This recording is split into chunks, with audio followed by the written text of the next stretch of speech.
বিএনপির সিনিয়র নেতারা জাতীয় নির্বাচন দেখে যেতে পারবেন না। বিএনপির রাজনৈতিক থিওরি মোটেই কাজ করছে না। দর্শক, দ্রুত নির্বাচন, এটা বিএনপির সিনিয়র নেতাদের যে জিকির, যে ওজিফা, তার পেছনে নানান কারণ। ইন্ডিয়ার পীরে পীরি যে তোমরা তাড়াতাড়ি নির্বাচন চাও, এগুলো তো আছেই। আবার আওয়ামী লীগের অনুরোধ যে তাড়াতাড়ি নির্বাচনের ব্যবস্থা করে, ডক্টর ইউনূসকে সরাও, তারপরে আমরা মিলেমিশে খাই। আজাদ মাহমুদ তো বিএনপিকে ধন্যবাদ দিয়েছিল। এগুলোর পাশাপাশি আরেকটা কারণ হচ্ছে বিএনপির স্থায়ী কমিটির অধিকাংশ সদস্যের এমন বয়স, যদি দ্রুত নির্বাচন না হয়, নির্বাচন যদি 4 বছর লেট হয়, তাহলে তাদের অধিকাংশের জীবদ্দশা হয়তো বা নির্বাচন দেখে যেতে পারবেন না। আর কোন রকম নির্বাচন দেখার সুযোগ হলো নির্বাচনে অংশগ্রহণ করার সুযোগ তারা হয়তো পাবেন না, বয়সের কারণে, শারীরিক কারণে। আর অংশগ্রহণ করার সুযোগ দু একজনে পেলেও সেই নির্বাচনে বিজয়ী হয়ে ক্ষমতা এনজয় করার যে সুযোগ, সেটাও পাবেন না, অসুস্থ থাকবেন। যেমন নজরুল ইসলাম খান, মঈন খান, জমির উদ্দিন সরকার, মির্জা ফখরুল, বা এরকম সবাই কিন্তু অনেক বৃদ্ধ এবং বিভিন্ন রোগে আক্রান্ত। তা নির্বাচন দেখে যাওয়ার সুযোগ তাদের জীবদ্দশায় হয়তো বা হবে না।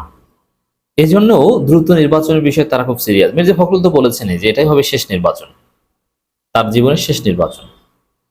তো বিএনপির স্থায়ী কমিটির সদস্যদের যে বয়স এবং তাদের যে মেডিকেল রিপোর্ট, তাতে তাদের প্রায় সবার 2-1 বাদে শেষ নির্বাচন হবে এটা। আর যদি সেই নির্বাচনটা বেশি লেট হয়, তাহলে নির্বাচন আর দেখার সুযোগ তাদের হবে না। এই কারণে তারা বিভিন্ন থিওরি দিচ্ছেন রাজনীতিতে, কিন্তু মজার বিষয়ে কোনো থিওরি কাজ করছে না। যেমন বিএনপি যেটা বলছে যে সংস্কার নির্বাচন, এটা একে অপরের পরিপূরক, এটা একটা বিএনপির থিওরি। এবং দুইটা একসাথে চলবে, সংস্কার, বিচার, নির্বাচন, এটা আলাদা আলাদা কিছু না। কিন্তু এটা জনগণ আলাদা মনে করে, ইন রিয়ালিটি বাংলাদেশে আলাদা। তো বিএনপির রাজনৈতিক থিওরি একদম কাজ করছে না। বিএনপি বলছে বিচার, সংস্কার, নির্বাচন সবই হতে হবে, নজরুল ইসলাম খান, মানে সবাই একসাথে চলতে পারে। কিন্তু না, সেরকম কোনো পরিবেশ পরিস্থিতি আমরা দেখি না। যেমন জনগণ বলছে যে বিচারের আগে কোনো নির্বাচন নয়, সংস্কারের আগে নির্বাচন নয়। জামাত বলে দিয়েছিল no election without reforms. Charmonai বলেছে সংস্কার ছাড়া কোনো নির্বাচন হতেই দেওয়া হবে না। তার মানে সবাই বলে সংস্কার আগে কোনো নির্বাচন নয়, আর বিএনপি বলে সংস্কার নির্বাচন একই সাথে। তাহলে এটা স্পষ্ট যে বিএনপির রাজনৈতিক থিওরি মোটেই কাজ করছে না। আবার 31 দফার কথা বলছে, 31 দফার সামান্য লিস্ট সারা পাচ্ছে না। আর 31 দফার কোনো প্রাসঙ্গিকতাই নেই। কেন নেই? দেখেন, 31 দফা এটা 24-এর গণ অভ্যুত্থানের সাথে সম্পর্কিত নয়, এটা হাসিনার এগেনস্টে। আর হাসিনা নেই এখন, 31 দফা তাহলে কার এগেনস্টে? 31 দফার রিয়ালিটি এখন আর নেই। মানে এইগুলো বললাম এই কারণে যে বিএনপির রাজনৈতিক থিওরি যেটা বিচার, সংস্কার, নির্বাচন একই সাথে, 31 দফা, কোনো কিছুই কিন্তু কাজ করছে না, কোনো কিছুই কাজ করছে না। একটু সুবিধাজনক অবস্থানে ছিল যখন জামাত এনসিপি দ্বন্দ্ব হয়েছিল, তখন বিএনপি স্থায়ী কমিটির সদস্য নজরুল ইসলাম খান বলেছেন সংস্কার ও গণতন্ত্র পরস্পর বিরোধী না, এটা পরিপূরক। এটা বিএনপির যে থিওরি, কিন্তু এটা জনগণ তো আসলে পরিপূরক মনে করে না। জনগণ মনে করে সংস্কার ছাড়া সুষ্ঠু নির্বাচন হওয়া সম্ভব নয়, এবং ইটস রিয়ালিটি। সেজন্য আমরা বলি বিচারও হতে হবে, সংস্কারও হতে হবে, নির্বাচনও হতে হবে, এবং সবই দ্রুত সম্ভব হতে হবে। কারণ সবই দ্রুত সম্ভব কেন হতে হবে? যে আমাদের বয়স নেই, ডাক্তার বলেছে যে 3-4 বছর পর আমরা আর থাকতে পারবো না, অতএব দ্রুত হতে হবে সবই। কিন্তু দ্রুত কোনো কিছুই ভালো হয় না, এবং জনগণ দ্রুত চায় না। নজরুল ইসলাম খান বলেন এই যে সংস্কার এবং নির্বাচনকে সামনাসামনি করে দেওয়া হচ্ছে, এটা তো আরেকটা অপরাধ, আরেকটা ভুল। না, এটা ভুল বা অপরাধ নয়, কারণ সংস্কার ছাড়া সুষ্ঠু নির্বাচন সম্ভব নয়। আরে গণতন্ত্র নিজেই তো একটা গুরুত্বপূর্ণ ব্যাপার। আর এর আগে রাজতন্ত্র ছিল, সামন্তবাদ ছিল। গণতন্ত্র যে এসেছে, এটাও তো একটা সংস্কারের মধ্য দিয়ে এসেছে, একটা বিপ্লবের মধ্য দিয়ে এসেছে। আর সেই গণতন্ত্র সারা দুনিয়ায় অনেকভাবে কাজ করছে। গণতন্ত্র এক এক দেশে এক এক রকম ভাবে কার্যকর হয়, এটাও একটা রিফর্মের প্রক্রিয়ার মধ্য দিয়ে চলছে। এখন গণতন্ত্রকে যেভাবে সংজ্ঞায়িত করছে বিএনপির থিওরি, এটাও কাজ করছেন, এটাও জনগণ, মানে এই যে নির্বাচন এটাকেই বলছে সংস্কার। অথচ এই নির্বাচন মানে গণতন্ত্র, এটা একটা ভারতবাজি থিওরি। আপনার সাহস থাকলে রিপাবলিক বলেন না, যে আমরা একটা রিপাবলিক করতে চাই, আমরা গণতন্ত্র চাই না, আমরা রিপাবলিক চাই, বলেন। পারবেন না বলতে, কারণ গণতন্ত্রের নামে দান্দাবাজি করা যায়। গণতন্ত্রের মধ্যে প্রচুর প্রতারণার উপাদান আছে। এখন জনগণ এটা বুঝে গেছে, এই জন্য বলছে ভাই নির্বাচন এসব প্রতারণা আমাদের দেখাইন না। জনগণ অনেকে বলছে, আলেম ওলামারাও এখন বলছে।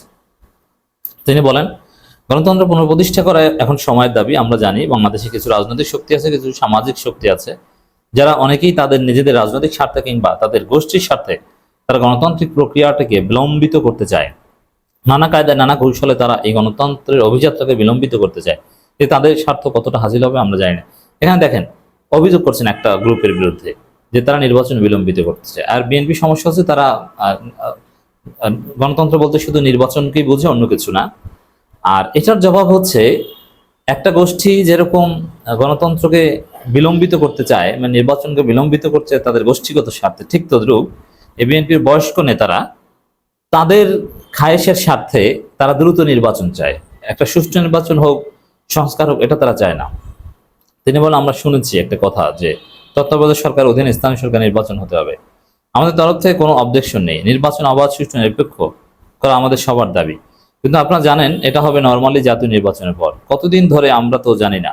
জাতীয় নির্বাচন হবে তত্ত্বাবধায়ক সরকার অধীনে, এটা তো স্থানীয় টেকনিক্যালি সম্ভব না। কেন সম্ভব না? আপনারা ভয় পান, মানে সুষ্ঠু নির্বাচনকে বিএনপি ভয় পায়। আচ্ছা, জাতীয় নির্বাচন এটা একটা নির্বাচন, সেটা যদি নিরপেক্ষ সরকারের অধীনে প্রয়োজন হয়, তাহলে স্থানীয় সরকার নির্বাচনটা নিরপেক্ষ সরকারের অধীনে প্রয়োজন হবে না কেন? কারণ এতদিন কেন স্থানীয় সরকার নির্বাচন নিরপেক্ষ সরকার অধীনে করার প্রশ্ন ওঠে নাই এই কারণে যে জাতীয় নির্বাচনের মাধ্যমে সরকার পরিবর্তন হয়, স্থানীয় সরকার নির্বাচনের মাধ্যমে সরকার পরিবর্তন হয় না। আর বাংলাদেশের মানুষ ধরে নিয়েছে স্থানীয় নির্বাচন ওই যারা সরকারে থাকবে তারা ভাগ বাটোয়ারা করে খাবে। ওটা সুষ্ঠু হওয়ার, স্থানীয় নির্বাচন সুষ্ঠু চাওয়ার মতো সময় আমাদের আসে নাই। স্থানীয় নির্বাচন মানে কারচুপি, এটা ধরেই নিয়েছিল। ওটা সরকারি দল খাবে, ভাগ বাটোয়ারা করে আর অল্প কিছু দিবে বিরোধী দলে, এটা ধরেই নিয়েছিল। বুঝতে পারছেন? কিন্তু এখন তো সেই যুগ নেই। নির্বাচন তো নির্বাচন, নির্বাচন যে নির্বাচনই হোক না কেন, ক্ষমতাসীনদের অধীনে সুষ্ঠু নির্বাচন সম্ভব নয়। নির্বাচন হতে হবে তত্ত্বাবধায়ক সরকার অধীনে। এখন তাতে যদি 1 বছর তত্ত্বাবধায়ক সরকারকে ক্ষমতায় রাখা দরকার হয়, আপনার সংবিধান নিয়ম করবেন, সমস্যা কি?